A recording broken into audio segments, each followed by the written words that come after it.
Assalamualaikum warahmatullahi wabarakatuh. Pada video kali ini kita akan membahas usaha budidaya ikan cupang. Memiliki warna yang cantik dengan ekor yang mengembang membuat ikan ini tampak lebih unik. Itulah mengapa ikan cupang memiliki penggemar yang cukup banyak, mulai dari kalangan anak-anak hingga orang dewasa. Bisa dikatakan jika bisnis ikan hias merupakan bisnis menjanjikan yang patut untuk dicoba. Salah satu keuntungan dari menjalankan bisnis ikan hias yaitu modal yang tidak terlalu besar dan lahan yang digunakan juga tidak perlu luas. Untuk memulai budidaya ikan cupang diperlukan modal untuk membeli bibit dan peralatan budidaya ikan serta menyiapkan lokasi. Selain itu, budidaya ikan cupang juga tidak membutuhkan kolam yang terlalu luas. Bisnis ikan cupang semakin menguntungkan jika sudah memiliki pasar tersendiri. Beberapa pembudidaya biasanya menjual kepada pengepul dengan menggunakan sistem borongan, atau bisa langsung menjual kepada konsumen atau penghobi. Dan pada kesempatan kali ini, kita akan berbincang dengan salah satu pembudidaya ikan hias, yaitu Bapak Puji, yang dengan modal awal hanya 1 juta rupiah, saat ini mampu memproduksi ikan cupang ribuan ekor dalam setiap bulannya. Ya, yang pertama karena kendala modal, Ya. terus karena fisik yang tadinya usaha puyuh, cuma fisiknya kurang mendukung, pernah cedera, kembali mencari inspirasi lain. Ya, ini ke Jepang, Ke ikan cupang ya. ikan Jepang. Ya, berjalan sekitar 9 bulan lah, belum lama, sekitar bulan Juli tahun 2020 ya. Terus kemudian untuk jenis cupang yang jenengan budidayakan jenis yang mana, Pak? Blue Rim, terus Nemo Multi, Koi Multi, terus Hellboy. Berarti ada banyak jenis ya yang jenengan Ya. budidayakan ya. Yang Blue Rim gimana kalau untuk yang cupang jenis Blue Rim, Mas? Jenis Blue Rim itu biasanya yang clean body itu cuma berapa persen lah, Ya. mungkin sekitar 20%. Ah. Jadi harganya bisa mahal. Kalau untuk yang Blue Rim ya. Ini kalau misal kayak gini kan nggak clean body. Ya. Kebanyakan yang kayak gini.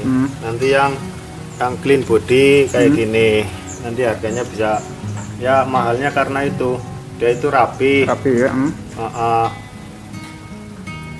Jadi yang rapi mungkin ada sekitar 20% lah. Jadi harganya bisa mahal. Bisa mahal ya. Untuk yang clean. Kalau yang yang nggak clean kayak gini Ada coraknya itu ya. ada coraknya. Jadinya namanya bukan Blue Rim tapi Blue Panda. Blue Panda ya. Ya. Terus mungkin bisa menceritakan, Mas, secara singkat cara budidaya cupang seperti apa gitu, mungkin dari apa istilahnya pemilihan induknya harus seperti apa, kemudian paketan pasangan budidayanya seperti apa gitu. Ya. Yang pertama memilih indukan. Iya. Terus menyiapkan pakan. Iya. Pakan yang pertama untuk cupang, yang pertama itu kutu air kuncinya. Kunyah kita ada ya. Kalau mau beternak cupang, ya sebisa mungkin harus bisa budidaya kutu air. Soalnya itu yang vital sekali. Ada di sana budidaya kutu airnya. Ya. Terus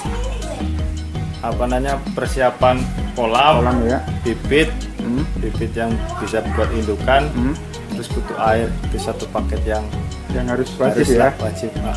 Ya, terus kemudian untuk memilih indukan itu harus seperti apa, Mas? Yang berkualitas gitu supaya menghasilkan anakan yang bagus juga gitu. Oh ya, ya dari segi warna ya. bentuk, postur, ya Terus emang genetiknya.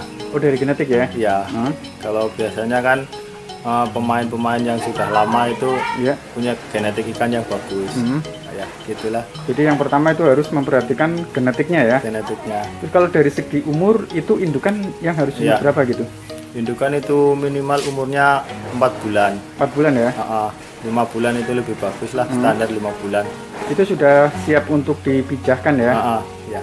Itu terus kemudian untuk pemijahan cupang ya, itu satu paket itu jantannya berapa, betinnya berapa gitu pasangannya? Ya, yang dilakukan. Cupang sih hanya satu pasang, betinnya satu, jantannya satu. Ya, terus dijodohkan, ya udah begitu, nanti bertelur, menetas, berayak umur 4 hari baru ditaruh di wadah yang lebih besar. Dan indukan yang memelihara atau menjaga anaknya itu yang jantan. Yang jantan ya? Ya. Ya, terus kemudian untuk satu betina ya, rata-rata menghasilkan berapa anakan? Kalau maksimal bisa sampai 500 lah. 500 ya? Berarti cukup banyak ya? Ya, Maya itu persiapannya harus benar-benar matang. Sebelum dipijah itu harus dikarantina, terus dikasih makan. Yang bagus sih jentik nyamuk. Jentik nyamuk ya? Ya. Supaya anakannya full telur, yang indukan yang betina, terus bisa nanti sehat berayak atau anakannya ya. Terus ini mas, itu kan satu indukan rata-rata menghasilkan 500 lah ya. Ya, cuma yang jadi biasanya sih. Jadi sampai berapa gitu biasanya? Tergantung cuaca juga ngaruh. Ya anggaplah sekitar 200 lah kalau 200 standar ya. Yang jadi ya. Itu cukup lumayan ya. Lumayan. Untuk tingkat kelangsungan hidup anakan itu ya. Ya. Terus ini mas, jenengan kan sudah hampir 1 tahun ya untuk usaha budidaya cupang ini. Rata-rata produksi dalam 1 bulan itu sampai berapa? Ya tergantung kita mijahkan berapa pasang. Ya. Ya mungkin kalau satu pasang dianggap sekitar 200. Kalau misalnya mijah 5 pasang ya sekitar 1000 lah. 1000 ya? 1000 ekor. Cuma itu masih kesortir lagi yang jadi yang bagus sama yang reject kayak gitu. Mungkin ya hampir sekitar separuh lah yang masuk ini bagus, ya? yang masuk reject. Berarti untuk produksi per bulan rata-rata sekitar hampir 1000 ekor ya? Iya. Jumlah induk yang jenengan punya ada berapa? Ya ada sekitar mungkin 5 pasang lah. 5 pasang ya? Soalnya masih belajar. Masih awalan ya? Terus ini mas, untuk pemasaran, jenengan sudah sampai ke mana aja gitu untuk pemasaran ikan cupang ini? Kalau pemasaran lewatnya itu Facebook, Instagram, ya masih di daerah sini sih sekitar Gombong, Purwokerto, Cilacap, masih lingkup sini. Masih lingkup lokal ya. Tapi sudah banyak ya konsumennya ya? Ya ada lah. Ada ya. Jadi selain tadi lewat Instagram online juga lewat offline juga ya? Offline ya. Offline juga ya. Mungkin ada yang langsung datang ke sini ya? Ya. Terus untuk kisaran harga mas, yang jenengan jual itu harga kisaran berapa sampai berapa gitu untuk cupang itu? Kalau harga cupang ya yang pertama rejectan itu basegel sama celo antara 3.000 lah. Terus yang udah mulai mutasi antara 10.000 sampai yang full box 100 lah, 200.000 ya. Jadi untuk yang kualitas bagus itu sekitar antara 50 ke atas. 50 ke atas ya. Terus kemudian untuk persentase mas antara yang bagus dengan yang rejectan itu berapa persen? Mungkin yang bagus sekitar ya 40% kayak. 40% ya, yang bagus dari yang jenengan hasilkan tadi ya. Ya. Berarti lumayan ini ya, lumayan banyak juga ya. Ya. Terus kemudian ini mas, untuk perawatan ya, itu kan tadi yang pertama selain juga medianya budidaya, nah itu juga katanya dengan pakan ya. Ya. Dan cupang itu kan yang dicari warnanya lah ya. Ya. Untuk menghasilkan warnanya bagus itu harus seperti apa gitu untuk pakannya? Ya. Pakan biasanya pakan hidup lah, lebih diutamakan. Ada yang pertama burayak, pakan pakai kutu air, terus nanti udah umur 1 bulan plus pakai cacing sutra, terus 2 bulan udah bisa mulai dikasih pakan jentik nyamuk, ya. Kecil atau disaring dulu, diselingi dengan pelet. Pelet ya. Berarti pelet juga berpengaruh juga ya untuk warna ikan cupang itu ya? Ya mungkin ada nutrisi yang tidak dikandung di pakan alami tadi ya. Alami itu cuma juga karena stok pakan yang hidup kan nggak mesti ada ya. Iya. Ya. Kemudian untuk yang jenengan jual biasanya umur berapa? Mulai dijual kisaran umurnya 3 bulan plus lah. 3 bulan plus ya? Berarti 3 bulan, 4 bulan, 4 bulan ya sudah mulai dipasarkan ya? Ya. Nggak terlalu lama sebetulnya ya untuk proses perputaran produksinya ya? Ya. Terus ini untuk yang induk ya, tadi kan jenengan kisaran beberapa pasang induk ya. Nah itu dia umur produktif induk itu sampai berapa kali mijah? Biasanya sih yang bagus sekitar 2 kali. 2 kali mijah ya? Berarti setelah itu ganti indukan ya? Ganti indukan. Yang khusus yang betina, mungkin kalau yang jantan masih bisa dipakai. Masih bisa ya? Berarti kalau dari segi waktu berapa tahun gitu daya tahan untuk produktif induk? Mungkin mulai bisa dijadikan indukan umur 4 bulan. 4 bulan ya? Mulai bisa, mungkin sampai sekitar 6 bulan, 7 bulan lah. Sudah maksimal itu. Produktif ya? Berarti setelah itu sudah tidak kurang produktif ya? Iya. Untuk induknya ya? Iya. Terus ini ya, menurut jenengan usaha budidaya cupang menguntungkan atau tidak gitu selama ini yang sudah dijalankan? Ya kalau menurut saya menguntungkan. Yang pertama sebenarnya modal yang nggak begitu besar lah, berbeda dengan kayak misalnya peternak yang lain itu ya. Yang lain. Yeah. Ini kan terus biaya produksi juga mending relatif lebih sedikit karena ikan kecil sih. Kecil ya. Jadi pakannya juga nggak begitu banyak ya. Terus kemudian juga mungkin lahan ya. Lahan juga bisa dipersempit lah. Terus kemudian untuk jumlah kolam yang jenengan punya ada berapa ini? Ini kolam 6 kali 4, 24 kolam ya. Ukuran 1 meter. 1 meteran ya. Cukup produktif berarti ya ini ya untuk ikan cupangnya ya. Terus ini Mas, selama usaha budidaya cupang, kendala-kendala yang jenengan alami apa aja itu? Kendala mungkin dari yang pertama itu pakan. Pakan ya. Pakan kayak kutu air kan. Kalau lagi musim hujan biasanya sedikit lah, gitu. Terus ya selain itu bagian pemasaran juga, ya. Mungkin karena masih pemula, belum begitu banyak tahu lah. Belum pemasaran ya. Terus itu kaitannya dengan tadi kendala pakan yang jenengan antisipasi seperti apa biasanya untuk mengatasi kendala kesulitan kutu air? Kutu air biasanya kita produksi terus. Produksi sendiri ya? Kalau lagi musim penghujan, produksinya nggak bisa banyak. Kalau lagi musimnya panas, bisa produksi banyak, bisa dijual ke luar juga yang membutuhkan. Cuma kalau musim hujan kita pakai untuk sendiri. Untuk sendiri ya. Terus kalau istilahnya untuk mungkin masalah penyakit kira-kira ada nggak Mas untuk budidaya cupang ini? Biasanya jamur ya. Karena kurang cahaya bisa jadi kayak gitu. Itu yang terus white spot ya. Ya itulah dua penyakit itu ya. Untuk mengatasinya seperti apa biasanya yang jangan lakukan? Sinar matahari cukup. Ya. Yang kedua air yang bersih.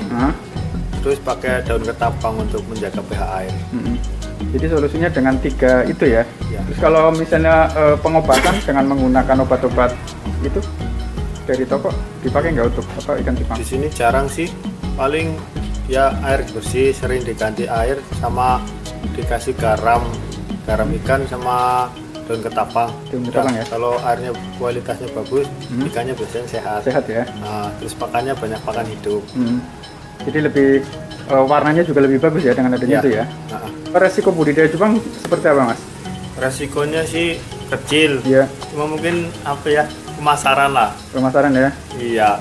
Kalau nggak bisa memasarkan, ya kan. Barang nggak bisa keluar. Iya.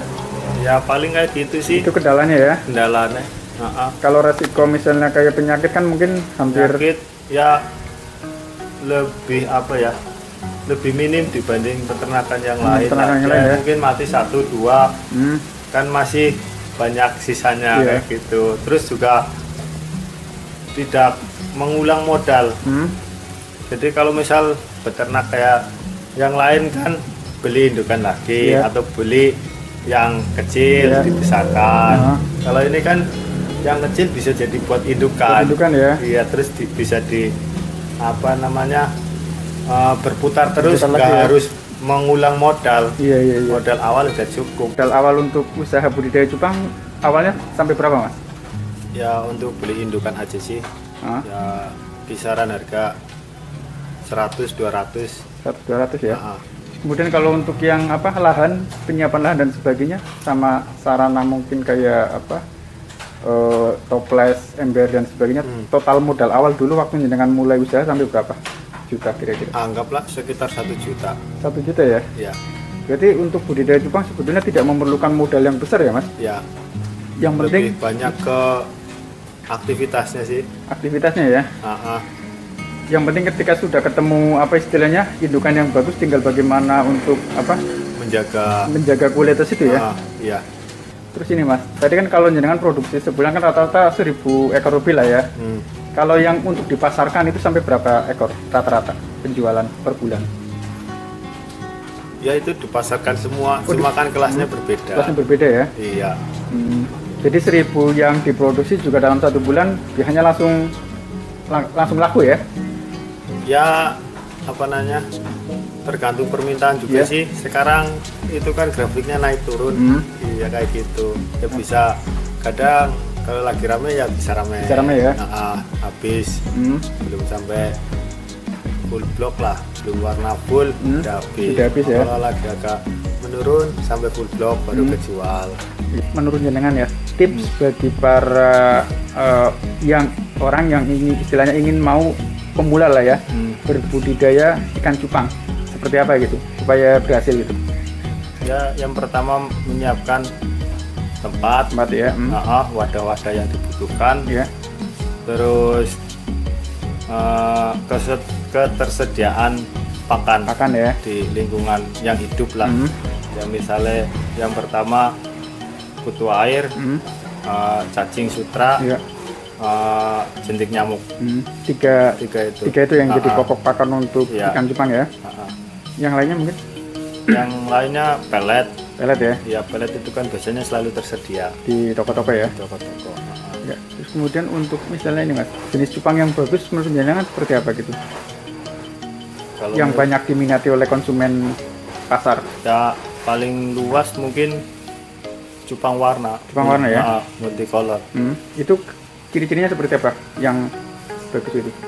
Ya dari bentuk dan warna yang menarik. Bentuk dan warna yang menarik ya?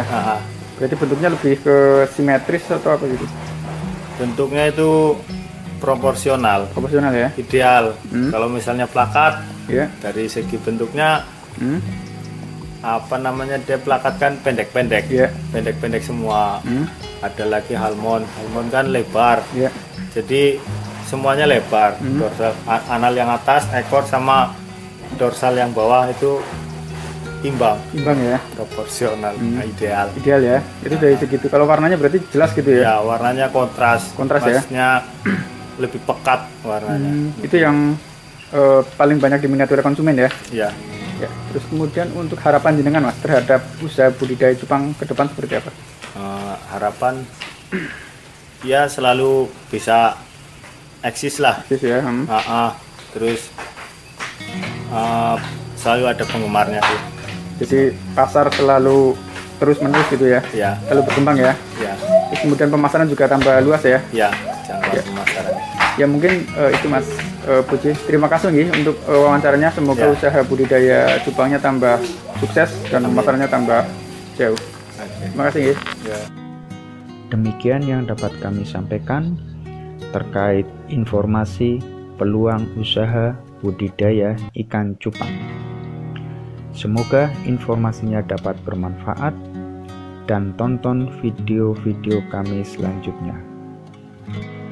Terima kasih. Wassalamualaikum warahmatullahi wabarakatuh.